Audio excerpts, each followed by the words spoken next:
Are on today's Daf Samach Ches. We're on Daf Samach Zayin, Amid Base 67b, the last narrow line. We're talking about carrying in a courtyard that has a non-Jew living in there, or carrying in a courtyard from your house into the courtyard, vice versa, and the relinquishing of rights of your rights within a courtyard in order to allow for carrying within the courtyard. So the Gemara tells a story of a child whose warm water that had been cooked before Shabbos, basically the bath water or the warm water, spilled. It's unclear as to what this child needed the warm water for. Rashi and Tosfos and many of the other Rishonim, they learned that the need of this water was because it was the day of the child's bris, and on the day of a bris, the child needed a warm bath before and after the bris to make sure that they would be healthy. Essentially, they were washing off any infections or whatever that possibly could make the child ill. So they would wash the child in warm water before and after the bris.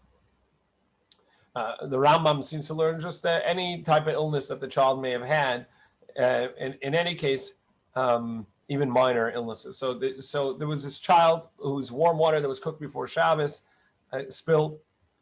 Amar lehu Rabba, so Rabba, who lived in that courtyard, Naisi lechamim megay beitai, go ahead and bring the warm water from my house for this child whose warm water is spilled. Amar le Abaye v'halei arvina. So Abaye said to Rabba, but we didn't make an Eruv in the courtyard. Nobody joined in meals. Amalei, so Rabba said to Abaye, no problem. Okay, so we didn't make a courtyard Eruv, but we probably made a joint meal for the whole alleyway, and that would suffice for the courtyard as well, if we all joined in the alleyway. Amalei nismecha shituf. That's the term we use for alleyways partnership. Amalei halei shatfinan. We actually didn't make an Eruv for the alleyway either. So we didn't make an Eruv in our courtyard. We didn't make an Eruv in the alleyway. And so we can't bring the water from you, the warm water from your house on behalf of this child who needs the warm water. So Rabba said, let's call a non-Jew and have him bring the water for this child. And this is the concept of shvus, the shvus b'makam tzarach b'makam mitzvah. It's a rabbinic prohibition. There's a rabbinic prohibition to have a non-Jew work for a Jew on Shabbos. We can't hire someone or even ask someone specifically, please do something that we're not allowed to do on Shabbos if it's a Torah prohibition.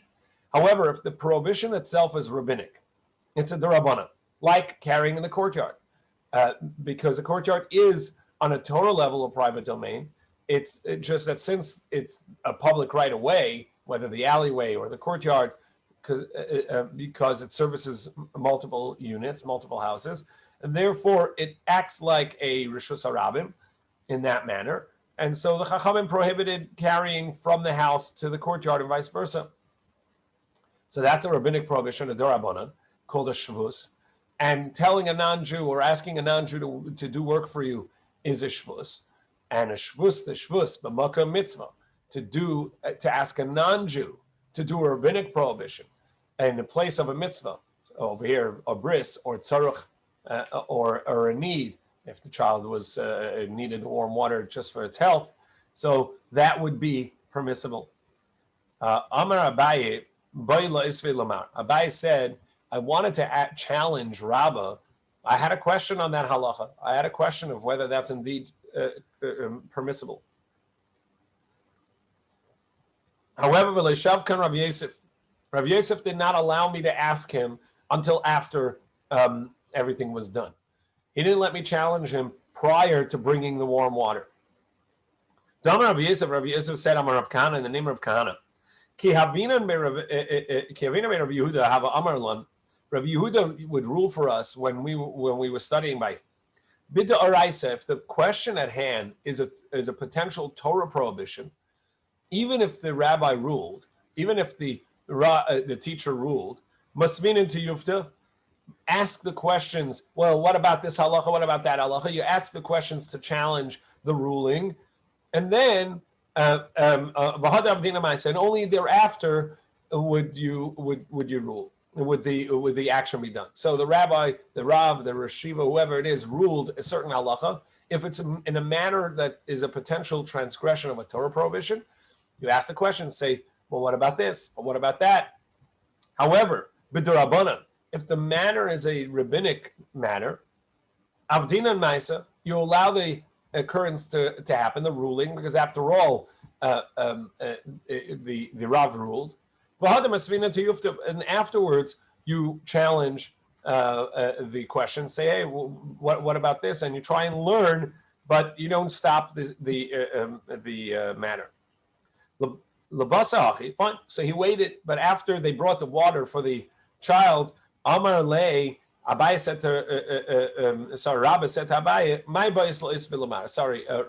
Rav Yosef said to Abaye, what did you want to ask Mar, our teacher Rabbi? Amar Lei, the Tanya, I have a question, because the halacha is that you're not allowed to. Somebody that's tamei came into contact with a dead person with a mace. You need to, in order to reintegrate in the community, to be able to handle kachim, to come to Beis Hamikdash, you need to get sprinkled with the red heifer water, with the mechatas, on the third and seventh day. If you have to bring a korban Pesach, which is a Torah obligation, and Pesach is on Friday, on Sunday. That means Erev Pesach, the day to bring the korban, is on Shabbos. In order to bring that korban, you would have to get sprinkled with the red heifer water on Shabbos. Your seventh day is going to be on Shabbos. You're not allowed to do it because it's like you're completing the human by sprinkling the red heifer water, and that's a rabbinic prohibition. A d'Rabbanan, a d'Oraisa, there's no prohibition on that. But it's the Chachamim prohibited it on account that it looks like you're completing the person. So hazoya, the spritzing of the red heifer water, the mechatas on a tamei mace, is a shvus, is a rabbinic prohibition. V'amira l'nachri shvus. Similarly, telling a non-Jew to do something for you on Shabbos is also a rabbinic prohibition. You're not allowed to do that. Now we go to Samach Chesam and Aleph. So ma'hazoya shvus ve'ein adeches Shabbos. Even for a mitzvah, we say that spritzing the red heifer water is not going to supersede Shabbos because it's a rabbinic prohibition. So too, telling a non-Jew to do something for you on Shabbos, like bringing this red heifer, bringing the warm water for the child, should not be allowed on Shabbos, even if it's rabbinic, even if it's a shvus. Amar Leisi said to him, don't you make a distinction between an action that has a maisa to no maisa, an action to non-action? So over here, there's a non-action. What's the non-action? The Rishonim say that the term over here, action, means a Torah prohibition. You're not actively transgressing a Torah prohibition. You're just, which would have been cooking of the water, the hot water, but rather there's over here, what's being done is that you're bringing the water in through the courtyard. That's not a malacha, and not a transgression of one of the 39 malachas. Rather, it's a shvus. It's a rabbinic prohibition because it looks like you're carrying in a public domain, and for that, telling a non-Jew to do it, which would be a shvus to shvus, a rabbinic prohibition on a rabbinic prohibition. If there's a need, such as a kollel, somebody that's ill, for a mitzvah, for a bris, for a communal need, that would be permissible. So I could ask a side question because I was wondering about this. So if you have to be spritzed on the 37th day and the 37th or 7th day comes out in Shabbos, what are you supposed to do? You're gonna miss the train. Right. So you'd have to do it the next day. So you would have to work it out to make sure the 7th day is not on Shabbos. But I mean, you don't know where you became tamei mace. Well, You don't have any you control. don't start on a Sunday. That's it. You start on you start counting. You don't start counting on Sunday because that will end on Shabbos. Oh, so you're going to go 8 days, but you didn't start counting, or what? I don't understand what No, you're you saying. don't start counting on Sunday. Start counting on Monday. Counting what? 7 days of Tahara. Mm-hmm. So you go Monday, Tuesday, Wednesday, get spritzed. Thursday, Friday, Shabbos, Sunday, get spritzed. There you go. Okay.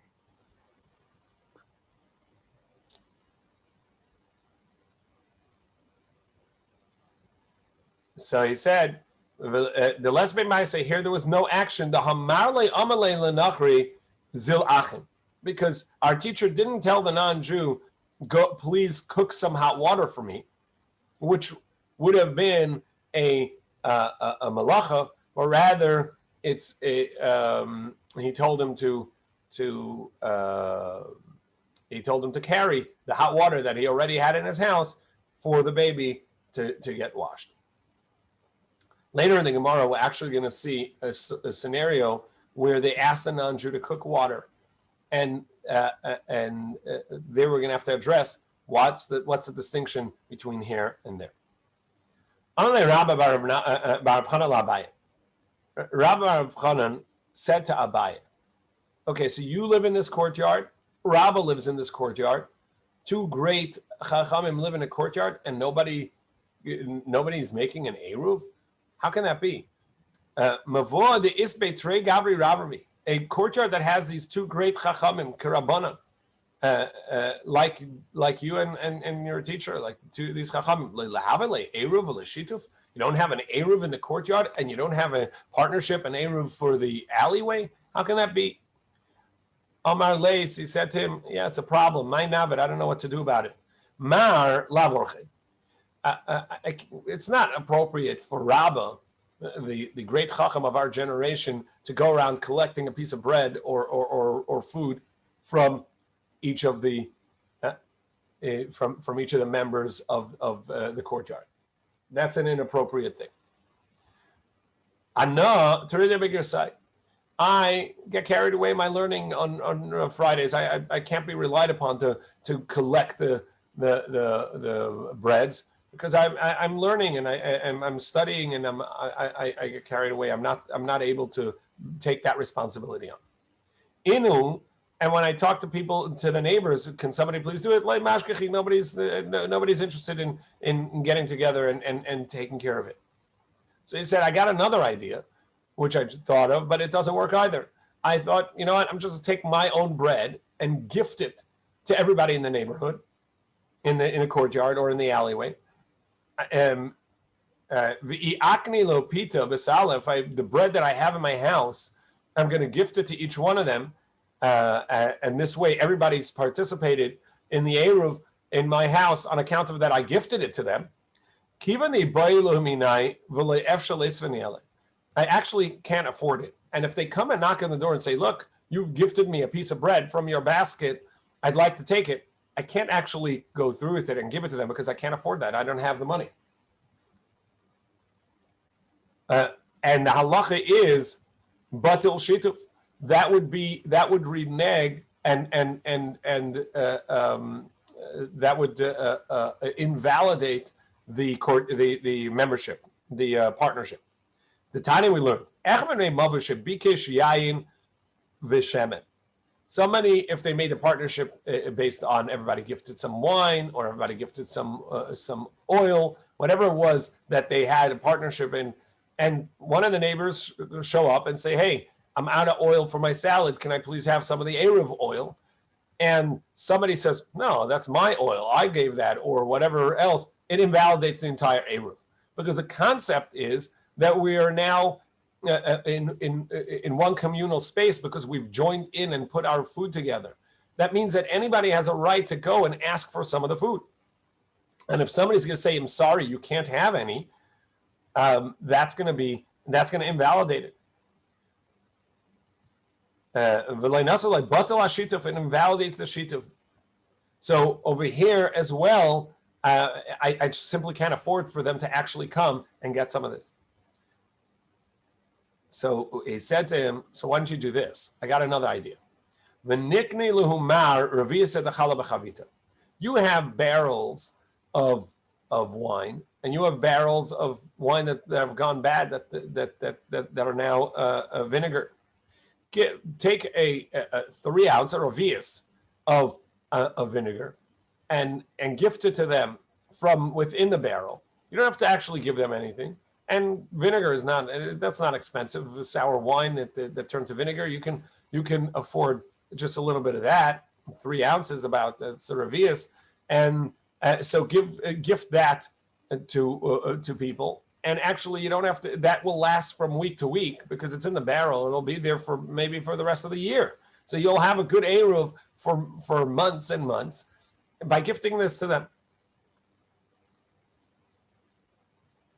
So he said, Abai responded, no, that actually won't work as well. Tanya you can't make a participation in an eruv by gifting something that's still in your storehouse in a barrel somewhere, because I don't know which one it is, and you're going to perhaps drink or use that which is the eruv for everyone else, and nobody's going to know that the eruv's already been used. And now we get into breira. Can I retroactively define which is my vinegar in the barrel that is part of the eruv? But we have a brayso that says that you may use something from the storehouse as your eruv. It doesn't have to be in the basket. You can say, I'm participating in the eruv with 1 revius of wine, 1 revius of vinegar, 1 revius of oil, or some of the grains that are in my storehouse over here, and you don't actually have to separate it and put it in there. Amar Rabbi Shaya, so Rabbi Shaya said, and Tosfos points out that we have to distinguish between Rabbi Oshaya, who was an earlier Amar, and Rav Oshaya over here, who was a later one, because actually at the source that we're about to bring from in this Mishnah in regards to Machlokes Beisham Beis Hillel about breira, there Rabbi Oshaya has a different interpretation. Amar Rav Oshaya, Rav Oshaya says, Lo kasha. There's no contradiction between the braysos. Ha Beishamai, ha Beis Hillel. Rav Oshaya says actually you are allowed to make an eruv using using what's in the storehouse, and that would be according to Beis Hillel that says that there is the concept of breira, that breira works. Now we've seen already many times that there are different levels, different places where this concept of breira can be applied or cannot be applied. And Abaye felt that in regards to eruv and retroactively defining what you've participated in a meal is not going to work, even though that elsewhere perhaps breira will work, and he's not ruling like Beis Shammai, as we know. So Rav Oshaya is about to tell us that Beis Shammai are the ones that say that you cannot do breira. Beis Hillel say you can do breira. However, Abaye is going to say that this is a different type of breira, and the reason is because the concept of an eruv is that I'm participating in a meal where everybody can partake. If I'm going to, in 5 weeks from now, redefine what was today's meal, that means that no one was able to get any of it. So it was not really a participation in the communal meal now.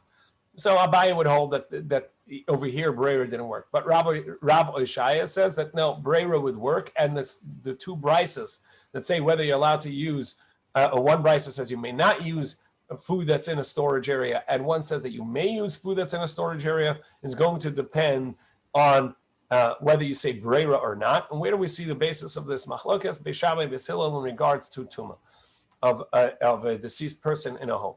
We know the halacha is that when there is a deceased person in a room, in a house, that everything that's under the same roof is going to become tamei tumas oel hames, the tuma of the tent or the covering of a deceased person. What about what's not in the same roof, but it's under the awning of the doorway or within the window sill of the window that leads out from that room, from that place? So since everywhere is a potential that the deceased would be carried through that space, it all becomes tamei. However, once you define and you say we're going to carry and remove the deceased person from this room through door B, there are, let's say, 3 options of doors, and you choose door B, where you're going to go through. That now makes only that exit tamei, and everything else tahor, and all the other windowsills and doorways are going to be tahor, and all the vessels that are in those doorways will now be tahor. And Beis Shammai is still going to have machlokas of whether that's retroactive. Beis Hillel say even if after the person is deceased, you can retroactively define this is the door I was going to go out from, and therefore only here's tamei, and retroactively all the vessels that were in that doorway will be tahor. And this is Rav Oshaya's interpretation of Beis Hillel here. And Beis Shammai say no, that you cannot retroactively make all the vessels tahor and redefine it, but rather it's from here on. And it would have to be that you defined it prior to the person having died in order for nothing to be tamei. And as Tosfos points out, Rabbi Oshai over there says that everybody agrees that it's only from here on, and has a different interpretation. But we're going to go for our Gemara here. So, Beis Shammai and Beis Hillel. This is Beis Shammai, this is Beis Hillel, the Tanan we learned.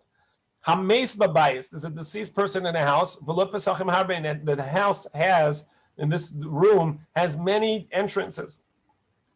Kulan tamei, all these doorways are tamei as oel hameis, and therefore anything in the doorways are going to be tamei.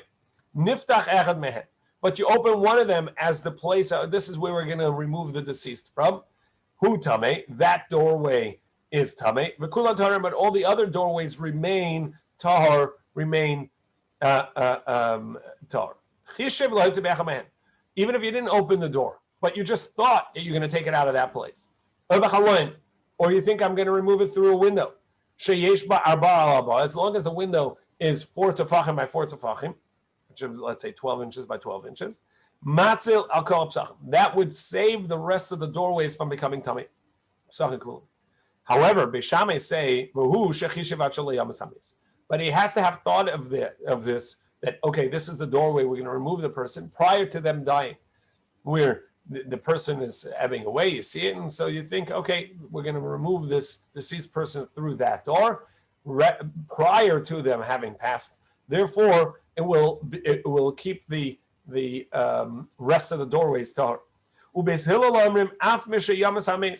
Beis Hillel say even after the person died, you can retroactively define the space that you remove this deceased person from, and it'll save all the other doorways retroactively from becoming tamei. So too over here in regards to the Eruv, you can retroactively define what was your revius of vinegar in a barrel.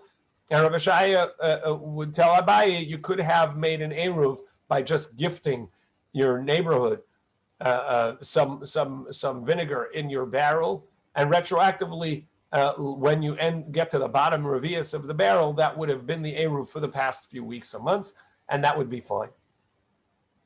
However, as we said, Abaye does not hold that Breira would be a valid application in this particular case. The Gemara tells another story of a child whose hot water spilled, and they needed it to bathe the child. Let's ask the mother if she needs hot water. The mother has just given birth. She's more than a week since birth, but she's just given birth enough up to 30 days after birth. The woman is considered chola she'ein basakana, an ill person, but not in a state of danger. Up until 7 days, including the 7 days, the seventh day, the woman would be considered chola she'yesh basakana, an ill person that is in a state of danger and you can break Shabbos directly. But over here, let's ask her if she needs warm water, if she needs water to either to drink or to bathe, and then we can warm the water for her, but have a non-Jew warm the water. Nachem la nachri, and we can ask a non-Jew to actually warm the water for her, and then we can nachem le nachri agavime, and then if she gets the warm water, we can ask the non-Jew add some for the baby as well, and that would be okay. Now, what earlier we said that you cannot warm water directly. You can only shvus. Once it's been warmed, you can bring it. So what's the distinction over here? So it seems that there's a distinction between the warm water that's already that's being brought for a baby that already had a bris. Once the bris has been done, so then there's an obligation for the health of the baby, because the baby's already post-op, and so they need this warm water. So then you're allowed to have it warmed on Shabbos. And the Tosfos Rid and some other Rishonim say, and in fact, if you didn't have a Jew, you're actually a non-Jew, you're actually allowed to heat it for them, or at least directly ask the non-Jew to heat it for them. But since there's a better way of doing it by asking them to do it for the mother and then adding, that's the better way to do it, which is a chiddush that even though the baby is post-op and needs this for their health, that we're looking for ways to get a non-Jew to do it in a way that they're heating the water for the mother. And in general, we say that if there's a need for the Kollel, for a sick person, then we don't go to that length to avoid doing it directly. And in the previous case, we're going to say that it was talking about prior to the bris and bathing the baby prior to the bris, where there's no need for the water yet. And therefore, we wouldn't directly ask them to heat it. Only if there's already hot water, then we're going to bring the water in. There are other interpretations. We're going to go with that. Amalei Ramashasha l'Rava. Ramashasha said to Rava, "Ime kachli tamri." The mother doesn't need hot water. She's eating dates. She's doing fine, eating all sorts of food. She doesn't need warm water. She doesn't need hot drinks. Who tells you it's because she's doing so well that she is eating what she wants? Maybe she's so not well that she doesn't even realize that that's not good for her in this state. Another story where the hot waters that a child needed for a bath that was cooked before Shabbos spilled, and now you can't cook it on Shabbos. You can't cook hot water. So you're looking for a non-Jew that could do it for you, or whether it's allowed to be done. So here, this brings us to our sugya. What were we talking about? We were talking about somebody who lives in a courtyard that didn't participate in the Eruv, and therefore invalidated the Eruv for everybody else. They can relinquish their rights to the courtyard, making it everybody else's, and therefore the whatever's in their courtyard can be carried to everyone else, or what even what's in their house. If they relinquish part of their house for this Shabbos, whatever's in the house can be taken. Rava didn't participate in the Eruv. What Rava said is, you know what? I'm going to relinquish the front room of my house, which is open to the courtyard, where my hot water is, to the rest of the members of the courtyard. And by doing so, they can take my hot water for the baby. But in order for me to make sure that I'm not going to carry from my house to the courtyard, because if everybody else is carrying from my house to the courtyard, I may also, and I'm not allowed to because I've just relinquished my rights and excluded myself from the Eruv. So before we do that, let's move all of our stuff from the front room into the inner chambers. And these were called, the front room was called the men's room, and the back room, which was a bedroom, was called the woman's room. So move the vessels from the men's room to the woman's room, and then I will relinquish the rights of the front room and my part in the courtyard, and anybody can take my hot water for the baby. Awesome. And I'll move in with my family into the inner chamber. The iftalu achatzer. And I'll relinquish my part in the courtyard to the neighbor, and then they can bring the water for the child. But you can't make a relinquishment from one courtyard to another courtyard. So he said, it's true. That is the opinion of Shmuel, who was the teacher of Rava, and who was the head of the academies in the academy in Bavel, in our day. However, I follow the opinion of Rabbi Yochanan, as we saw earlier yesterday and 2 days ago, that Rabbi Yochanan says that you may relinquish your rights not only to the members of your courtyard, but if your courtyard is joined in with another courtyard in an Eruv, you can even relinquish your rights to the next courtyard. So I follow the opinion of Rabbi Yochanan, who is the head of the academy in Eretz Yisrael. The Amar Yesh Bitul Mechatzer Lachatzer. So Gemara says, wait. So he challenged him and said, if you don't follow the opinion of Shmuel, so you have another idea. If you don't follow the opinion of Shmuel, you can actually, you don't have to move back into the room. You can actually remain here, because what you can do is relinquish your rights to your courtyard and your front room to the neighbors, to the courtyard, to the next courtyard. And what's your concern? That you're going to forget and you're going to start carrying all as well as them? Just tell them to relinquish it back once the hot water has been brought for the baby. Let them relinquish it back to you, and then there's no problem. And then they could give it back to you. Because Rav is of the opinion, you can relinquish, and you can relinquish, and they could relinquish back to you. So the Gemara said, Rava responded, I follow the opinion of Shmuel here and say, no, you cannot relinquish back once you've relinquished. The Amar it says that you cannot relinquish and relinquish back. So to which he challenged him and said, I don't understand, Rava. Isn't it all based on the same reasoning? What's the reason that Rav says, that Shmuel says that when you relinquish your rights to the courtyard or to the neighboring courtyard, Shmuel says you can't relinquish in the neighboring courtyard, but whatever it is that you've relinquished your rights, you cannot relinquish it. They can't relinquish it back. The reason is based upon that Shmuel is of the opinion you cannot relinquish your courtyard to the neighboring courtyard. And you, having separated yourself from the rest of the courtyard by relinquishing your rights, are essentially now in a separate courtyard, because you don't have any rights within this courtyard. You've already relinquished your space.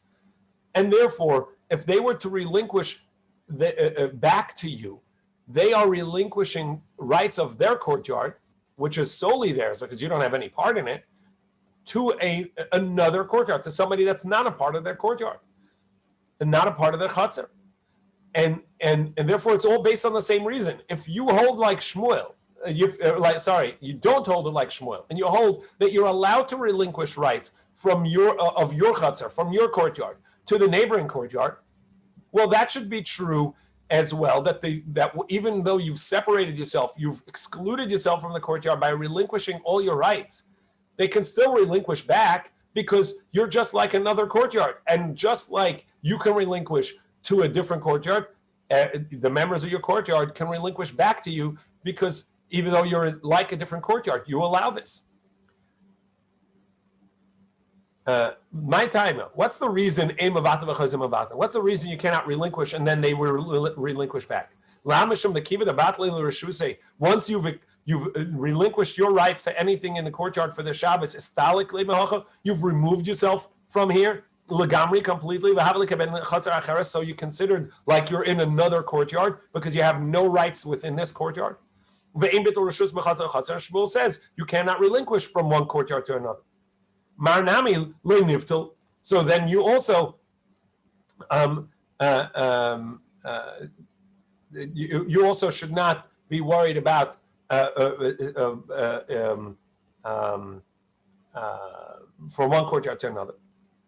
So Gemara says now, Hasam Hainatai, but that's not the reason that I follow. Even though it's true that Rav and Shmuel, the reason why he says that you cannot relinquish back may be based on his other reasoning that he says he cannot relinquish from a courtyard and back. However, I follow his reasoning. I follow his halacha, but not his reasoning. His halacha is that you can't relinquish, and then they will relinquish back to you. Shmuel says the reason is because you're already no longer part of the courtyard, and they can't relinquish to another courtyard. However, I say that's I say you can't relinquish back for a different reason, because then it becomes a joke. You've relinquished your rights to the courtyard, and now people are carrying. Then they relinquish back to you, and then you can carry. And this is it's a farce. Even though we've already seen that the concept of needed for an eruv in a courtyard really is only something that symbolic, because we see that you don't have to actually lease from the non-Jew in a proper lease, as the halacha. You can do something in a schirus re'ua, in a simple symbolic form of leasing. But to do within the same Shabbos, to relinquish your rights and then relinquish back, it just looks like a joke. My time because it's going to look like a farce and a joke, and so that's not. That's the reason that I say that you can't go back and forth. And so the child needed hot water, was willing to say, I'm relinquishing my courtyard rights and the front room of the house. We're all going to move into the back room and go ahead and bring the water from our house to the baby. Gufa, so let's analyze this halacha that was said, the body of the halacha itself that was said. Rav says, you can relinquish your rights in the courtyard, and then they can relinquish it back to you. Shmuel says, no, you may not. Let's say this is based on a machlokas that we saw earlier about Rabbanan and Rabbi Eliezer.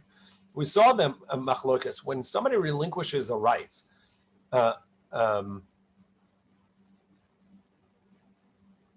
John, what's the question? So I'm trying to understand how anybody could say it's okay if a person relinquishes to the group, and then the group is going to relinquish back to the original person. Doesn't that original person kind of make themselves a non-entity by giving up their rights in the first place? Non-entity in the courtyard, but they're an entity. Their house that they retreated into is now their own courtyard, so to speak, because they don't have rights to the chutzner, to the courtyard. So their house is their own little space, but they're an entity. It's just a separate entity. And that was Shmuel's point. Shmuel says you can't relinquish from one entity to another, from one courtyard to another, and they've separated themselves, so they're a separate courtyard. But Rav says, like Rabbi Yochanan, that you may relinquish from one courtyard to another. So true, they're a separate entity, but you can relinquish from one to the other. Okay. They're not a non-entity, they still exist. They're just a separate entity. Okay. But the Gemara now is going to add to suppose John's question. We saw earlier that maybe they're a non-entity, and that's the basis here. Because we saw earlier, when somebody relinquishes, do we assume that they are relinquishing not only the courtyard, but also the house as well? And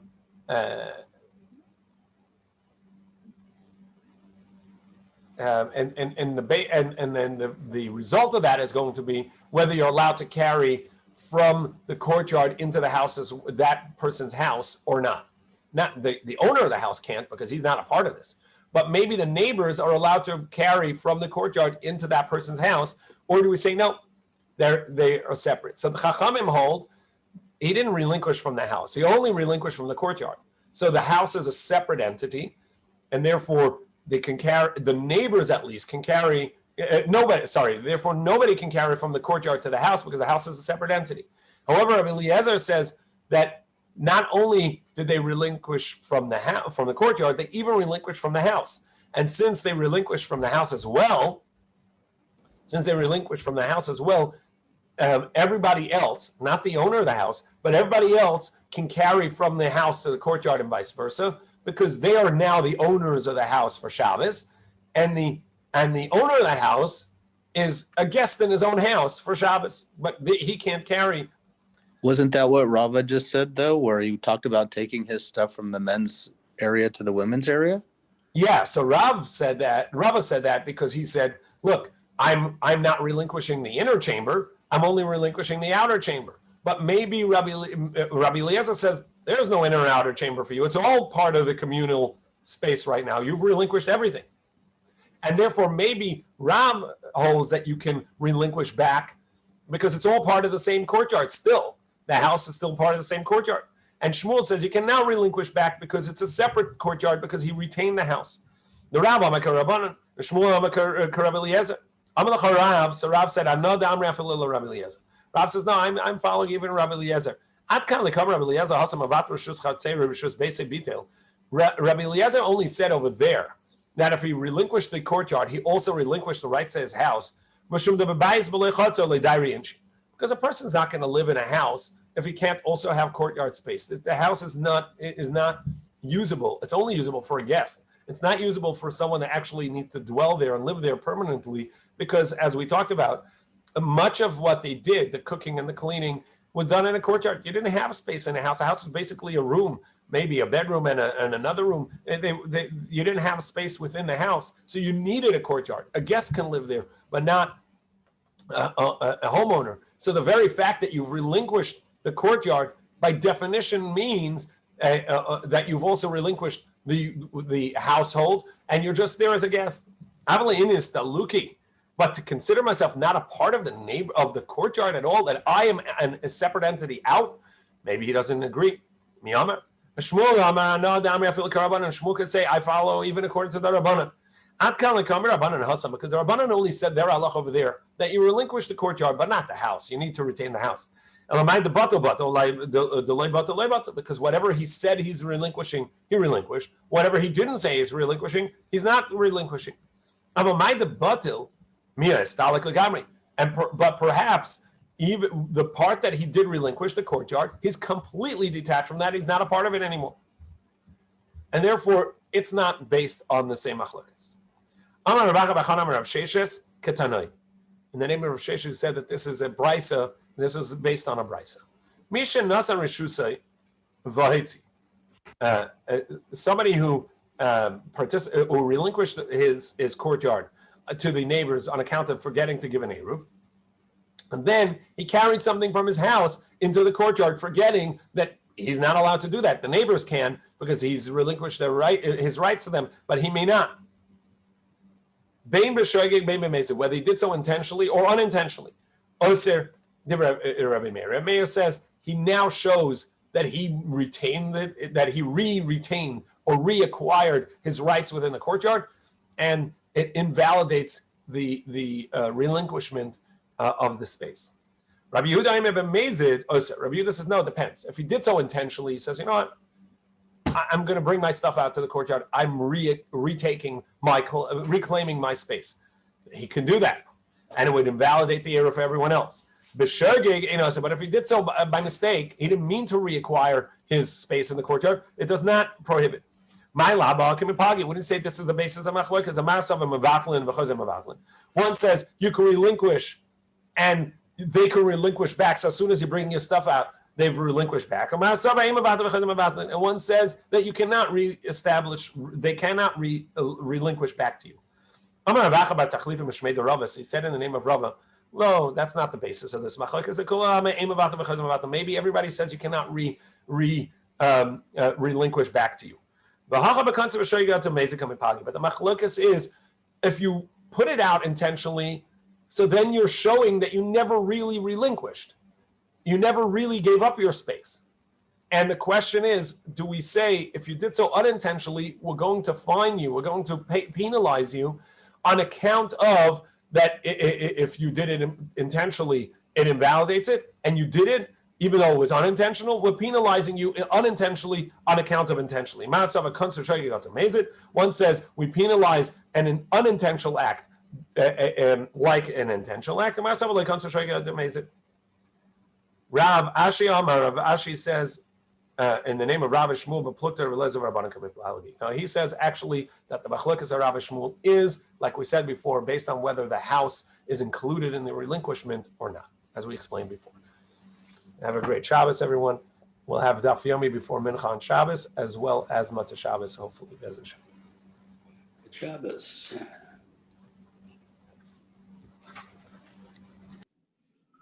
Shabbos.